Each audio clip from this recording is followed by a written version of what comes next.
بس ایک انسان جو مجھے سب سے زیادہ زچ کر سکتا تھا وہ یہی ہے، بدتمیز اور بلیک میلر، یعنی ایذا حبیب۔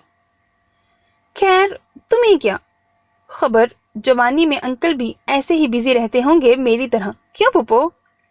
میں بھی اسے جلانے کے لیے مزے سے بولا۔ پھپھو نے میری ہاں میں ہاں ملائی تو وہ مجھے گھورنے لگی، پھر جتانے والے انداز میں بولی، تمہاری جتنی محنت کوئی ہی کرتا ہے۔ ارے مجھے کہاں محنت کرنی پڑتی ہے، کامیابیاں خود ہی میری طرف بھاگتی ہیں۔ میں نے گلاس ٹیبل پر رکھ کر معنی خیز انداز میں اسے دیکھا۔ ماشاءاللہ بہت لائق ہے میرا بیٹا، پھپھو بڑبڑائی۔ بہت سے بھی کچھ زیادہ ہی لائق ہے، وہ بھی بڑبڑائی۔ میرے خیال میں ذرا کپڑے چینج کر لوں پھر باتیں کریں گے۔ میں نے مناسب سمجھا کہ نارمل حالات میں ہی اٹھ جاؤں، ورنہ وہ تو کسی کا بھی دماغ خراب کرنے کی مکمل صلاحیت رکھتی تھی۔ یوں بھی میں کھیل کر آیا تھا تو اب صرف شاور لینے کی خواہش ہو رہی تھی۔ میرے ساتھ ہی وہ لوگ بھی اٹھ کر لاؤنج میں آ گئے، جبکہ میں اپنے کمرے میں چلا آیا اور کپڑے نکال کر فوراً نہانے کے لیے گھس گیا۔ میں بال سنوار کے لاؤنج میں آیا تو ایذا میگزین میں غرق تھی، جبکہ پھپھو اور ڈیڈی ادھر ادھر کی باتیں کرنے میں مگن تھے۔ میں پھپھو کے پاس جا بیٹھا، یوں ہی باتوں میں بات نکلتی چلی گئی۔ بہت رکھ لیا اسے، اب اس کی شادی کر دیں۔ میں نے پھپھو کی کسی بات کے جواب میں جان بوجھ کر زور سے کہا تو اس نے ایک نظر مجھ پر ڈالی اور پھر سے میگزین میں ڈوب مری۔ یہی تو میں کہہ رہی ہوں بھائی جان سے کہ اسے سمجھائیں، وہ فوراً بولی۔ ڈیڈی فوراً اس کی طرف متوجہ ہوئے۔ کیوں ایذا بیٹے، کیا مسئلہ ہے؟ اس نے سانس اندر کھینچتے ہوئے میگزین سائٹ پر ڈال دیا۔ مسئلہ تو کچھ گمبھیر نہیں ہے انکل، بس جو ہی کوئی اس قابل ملا تو۔ واہ کیا غرور ہے، میں نے اس کا تمسخر اڑایا، مگر وہ میری بات پر توجہ دیے بغیر بڑے رسان سے اپنے انکل کی طرف متوجہ تھی۔ پھر بھی بیٹا کوئی آئیڈیل کچھ تو ہوگا ذہن میں، ڈیڈی بہت دوستانہ انداز میں پوچھ رہے تھے۔ بس انکل کچھ ایسا ہی سمجھ لیں، اس نے سراسر بات ٹالی تھی اور یہ بات میں اچھی طرح محسوس کر گیا تھا۔ اچھا جی، تو کیا ہونا چاہیے آپ کے آئیڈیل میں؟ مجھے طنز کا ایک بہت اچھا موقع ہاتھ لگا تھا۔ بظاہر میں بہت خوشگواری اور خوش دلی سے پوچھ رہا تھا۔ اس نے مجھے دیکھا، اسے بس میرا آئیڈیل ہونا چاہیے۔ وہ نرمی سے بات ختم کر کے اٹھ کھڑی ہوئی۔ چلے امی، اب پاپا آ گئے ہوں گے شاید۔ مجھ سے ایک مرتبہ پھر فاش غلطی ہو گئی تھی کہ میں کلب جاتے ہوئے حسب عادت و معمول اپنا موبائل ساتھ لے جانا بھول گیا۔ مجھے اس بات کا احساس تب ہوا جب شام کو گھر آ کر میں نے ایذا کا فون ریسیو کیا۔ کیا ہے؟ میں نے لٹ مار انداز میں پوچھا۔ دوپہر کو میں تمہارے ہاں تھی، اسی لیے تمہارے موبائل کی کالز مجبوراً مجھے ہی ریسیو کرنی پڑی۔ کسی نیگی کا فون تھا، آئی تھنک پہلے بھی اس کا فون آیا کرتا تھا۔ اس کی باتوں نے میرا پارا ہائی کر دیا۔ میں یکلخت ہی اس پر برس پڑا۔ تم میرے بیڈ روم میں کیوں گھستی ہو اور میری چیزوں کو کیوں ہاتھ لگاتی ہو؟ زیادہ فضول باتیں مت کرو، میں جانتی ہوں وہ تمہاری بہترین دوست ہے، اسی لیے میں نے کوئی بدتمیزی کیے بغیر اسے سٹی ٹاپ میں ڈنر پر انوائٹ کر لیا ہے تمہاری طرف سے۔ چاہو تو 7:30 بجے تک پہنچ جانا، ٹیبل میں نے ریزرو کروا لی ہے۔ اس نے رکھائی کا مظاہرہ کرنا شروع کیا تو اس کی بات پر میں کھل اٹھا۔ آر یو شور؟ کیا تم نے پھر سے کوئی مذاق نہیں کیا اس کے ساتھ؟ میں نے ایک مرتبہ پھر سے پوچھ لینا مناسب سمجھا۔ پچھلی مرتبہ بھی تم ناراض ہو گئے تھے تو میں نے سوچا تمہاری دوستوں کو بہت اچھی سی جگہ پر ٹائم دینا چاہیے تاکہ تمہیں شرمندگی نہ ہو۔ وہ خفا سی بول رہی تھی۔ میرے دل میں اس کے لیے جو غصہ بھرا تھا وہ اڑنچو ہو گیا۔ کمال کرتی ہو یار، بھلا تم سے میں کیوں خفا ہونے لگا؟ اور وہ شاہانہ فروخی تو تھی ہی ایسی، ذرا سا مذاق برداشت نہیں کر پائی۔ ویسے اس مہربانی کا شکریہ، میں نے فوراً دوستانہ لب و لہجہ اپنایا تو وہ بے ساختہ ہنس دی۔ اوکے، اب تم تیاری کرو ڈنر کی اور میں اپنے بچاؤ کی۔ کیا مطلب؟ میں چونکا۔ آئی مین اگر انکل کو خبر ہو گئی تب میری تو شامت آئے گی نا۔ وہ فوراً بولی تو میں نے بھی خدا حافظ کہہ کر فون رکھ دیا۔ میں بلیک سوٹ میں ملبوس میرون سنگل ناٹ والی ٹائی لگائے بالوں کو خوبصورتی سے سنوارے خوشبوؤں میں ڈوبا وقت سے پہلے ہی سٹی ٹاپ جا پہنچا۔ ویٹر نے ٹیبل تک میری رہنمائی کی. وقت گزاری کے لیے میں نے اورنج جوس منگوا لیا اور اب میں جوس پیتے ہوئے سوچ رہا تھا کہ عزا حبیب اتنی بری بھی نہیں ہے جتنا میں سوچے ہوئے تھا. میں نے اکتا کر رسٹ واچ دیکھی. 7:15 بج چکے تھے. مجھے آئے پونا گھنٹہ ہو رہا تھا تبھی میں چکرا گیا. ہیلو ولید. یہ عروسہ رضا تھی. میں نے فوراً خود کو سنبھالا. ہائے کیسی ہو؟ جیسی تمہیں لگتی ہوں بالکل ویسی ہوں. وہ مسکرائی اور کرسی گھسیٹ کر میرے مقابل بیٹھ گئی. بلیک ٹائٹس اور پنک شرٹ میں وہ آفت لگ رہی تھی مگر مجھے اس آفت کا ڈر تھا جو آنے والی تھی یعنی نگی کا. مجھے کوفت ہونے لگی کہ یہ اس وقت یہاں کیوں آ ٹپکی ہے. تمہاری کزن بہت نائس ہے. بہت اچھی طرح بات کر رہی تھی. اسی نے مجھے ڈنر کے متعلق بتایا. تھینک یو سو مچ ولید. تم مصروف رہ کر بھی مجھے یاد رکھتے ہو. اب کی بار میں واقعی چکرا گیا. میرا دماغ گھومنے لگا. یہ عزا کی غلطی تھی یا میں بمشکل مسکرایا. لبوں پر زبان پھیر کر انہیں تر کیا. تمہیں نہیں تو اور کسے یاد رکھوں گا. اب میرا دماغ تیزی سے اس صورتحال پر غور کرنے لگا تھا. یا تو عزا کو نام کی غلطی ہو گئی تھی یا پھر اس نے نگی اور عروسہ کو جان بوجھ کر ایک ہی وقت دے دیا تھا. یا میرے خدا ایسا تو پہلے زندگی میں کبھی میرے ساتھ نہیں ہوا. خیر اب وہ اتنی بری بھی نہیں. میں نے دل کو بہلایا. پرابلم یہ تھی کہ میری تمام فرینڈز ایک دوسرے سے قطعی لا علم تھیں. میں دل ہی دل میں سخت پریشان ہو رہا تھا. میں نے دل میں خود کو مخاطب کیا. ولید حیدر آج تیری کلی کھل جائے گی. مگر خیر ہوئی جب 7:30 بجے تک کوئی نہیں آیا. میں نے ویٹر کو کھانا لگانے کا آرڈر دے دیا. اب میں ریلیکس ہو کر عروسہ سے باتیں کر رہا تھا. بخلایا تو میں تب جب میں نے صوبیہ شیخ اور نگی کو آگے پیچھے اندر آتے دیکھا. ولید حیدر تیری کلی کھلنے کا ٹائم آ گیا ہے. میرے اندر کوئی بہت زور سے پکارا تھا. میں نے فوراً سے بیشتر عروسہ سے ایکسکیوز کیا اور واش روم میں چلا آیا. میرا دل چاہ رہا تھا کہ اس وقت عزا میرے سامنے ہوتی تو میں اسے شوٹ کر دیتا. میں بچتے بچاتے بھاگتے کاؤنٹر پر پہنچا اور ڈنر کی ایڈوانس پیمنٹ کی. اب وہ تینوں تو شاید کھانا کھا کر ہی جاتی یا شاید لڑ جھگڑ کر مجھے برا بھلا کہہ کر. میں وہاں سے فرار ہوا تو سیدھا پھپھو کی طرف آیا. میرا دماغ جیسے ابل رہا تھا. بس غائب دماغی کی کیفیت میں پھپھو سے سلام دعا کر کے میں نے عزا کا پوچھا. وہ شاید چھت پر گئی ہے یا پھر کمرے میں ہوگی. کھانا کھاؤ گے؟ اب تو بس میں عزا حبیب ہی کو کھاؤں گا.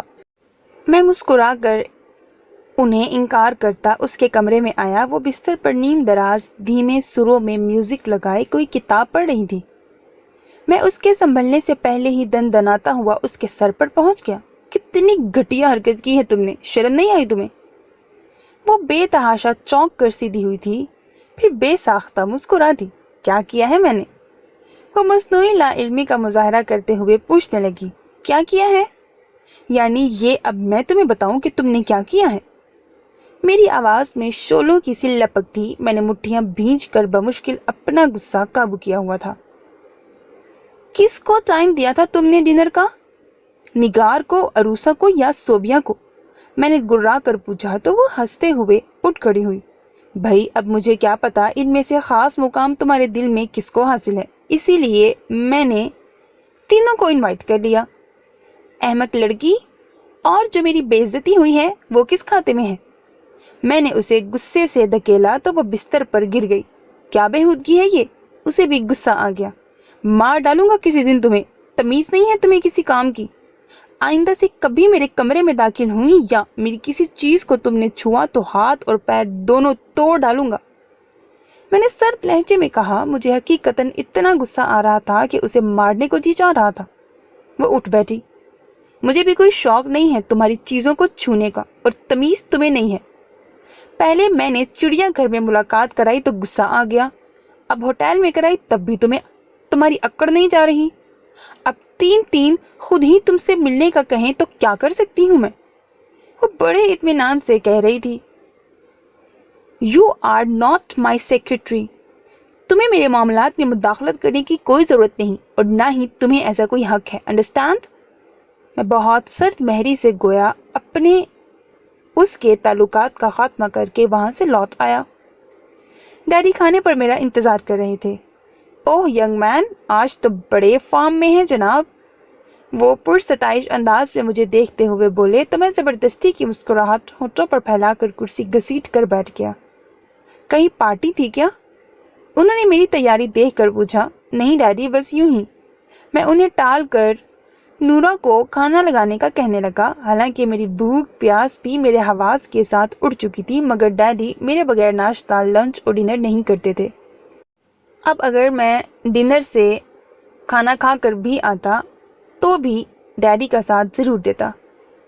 میں بمشکل خود کو نارمل کر کے ڈیڈی سے باتیں کر رہا تھا۔ کھانا کھانے کے بعد تھوڑی دیر تک ہم بزنس کے متعلق باتیں کرتے رہے۔ اس کے بعد ڈیڈی ٹی وی دیکھنے لگے۔ میں کپڑے بدلنے کے لیے اپنے کمرے میں چلا آیا۔ آج ایزا نے جو کچھ کیا تھا وہ مجھے اس سے متنفر کرنے کے لیے کافی تھا۔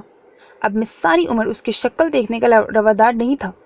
میں نے کبھی اس کے معاملات میں دلچسپی نہیں لی تھی اور نہ ہی کبھی اسے کوئی مشورہ دینے کی کوشش کی تھی۔ یہی بات مجھے طیش دلا رہی تھی کہ اس نے میرے ساتھ ایسی حرکت کرنے کی کوشش کیوں کی۔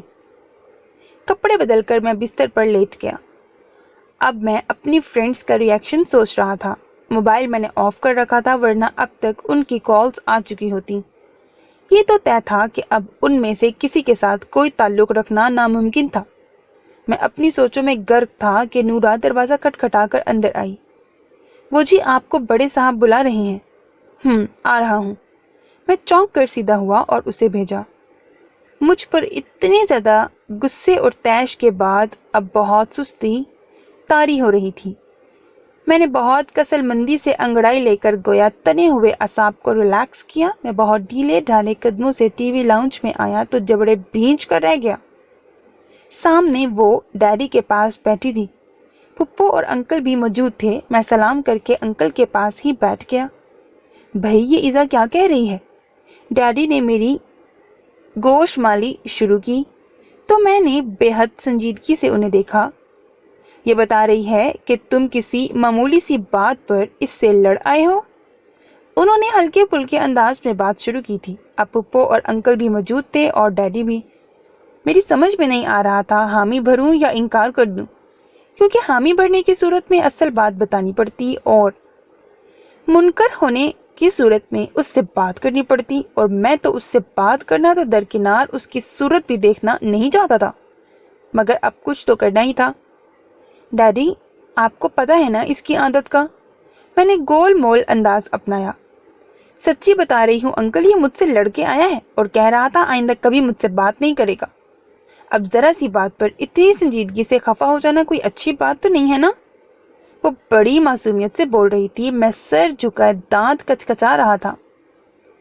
میں اسے جتنا اچھا سمجھ رہا تھا وہ اتنی اچھی نہیں تھی۔ اب میں بھی اچھی طرح سمجھ رہا تھا اس کی پوری کوشش ہے کہ ڈیڈی اصل معاملہ پوچھیں، اور ہوا بھی وہی۔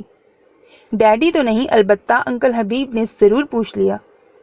بیٹا آپ بات بتائیں، ہم فیصلہ خود کر لیں گے کہ بات معمولی ہے یا نہیں۔ میں نے بے ساختہ سر اٹھا کر اس کی طرف دیکھا۔ اس کے ہونٹوں پر شرارت سے بھری مسکراہٹ دمک رہی تھی۔ میں نے دل ہی دل میں اسے گالیوں سے نوازا۔ بالکل ٹھیک ہے، کیا بات ہوئی تھی ولید؟ ڈیڈی نے بھی انکل کی ہاں میں ہاں ملائی تو میں سٹپٹا گیا۔ کوئی بات نہیں ہوئی ڈیڈی، میں تو اس سے بس یوں ہی مذاق کر رہا تھا۔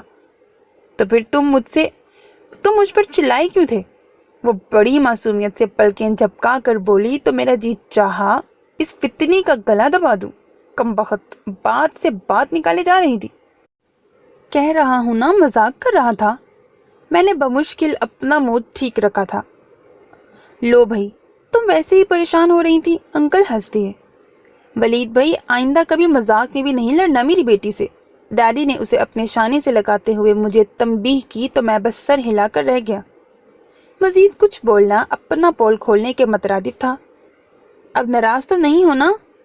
وہ بڑے انداز سے مسکرا کر پوچھ رہی تھی۔ میرا جی چاہا اپنے ہی بال نوچ لوں۔ تمہیں یقین کیوں نہیں آ رہا ہے؟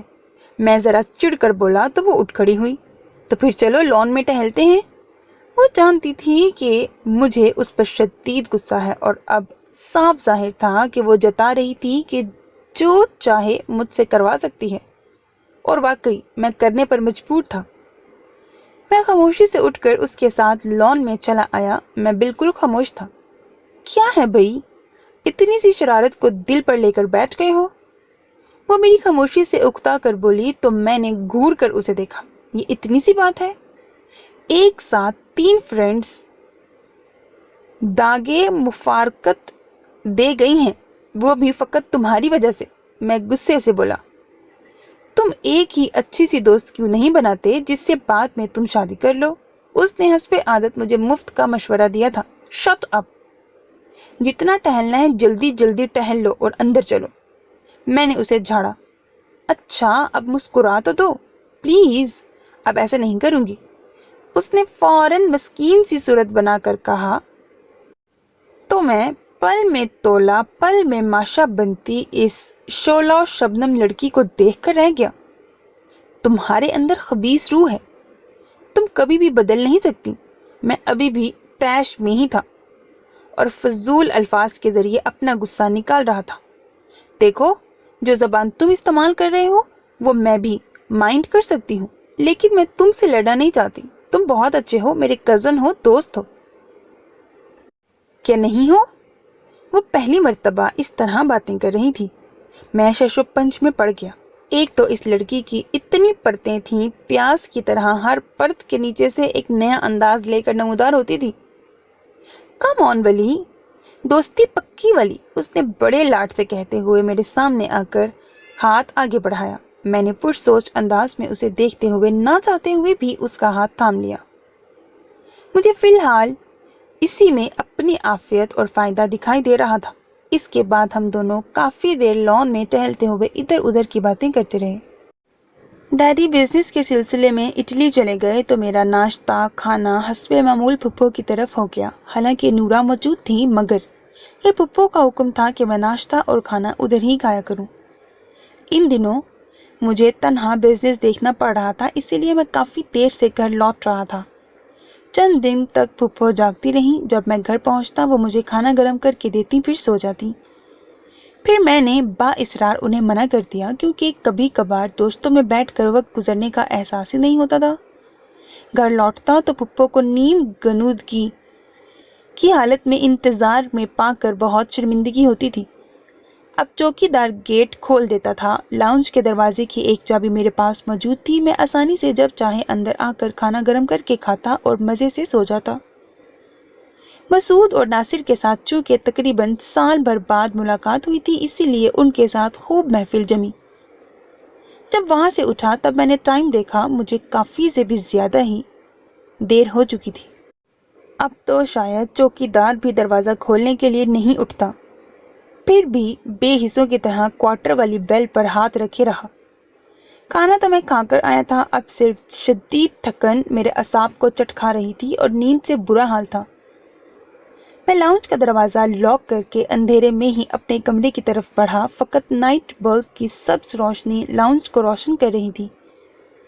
میں اوپر پھپھو انکل ایزا کے کمروں میں جانے والی سیڑھیوں کے پاس سے گزرنے لگا، تبھی رات کے پہر شاید پیاس کے باعث یا کسی اور کام سے اترتی ایزا مجھ سے ٹکرا گئی۔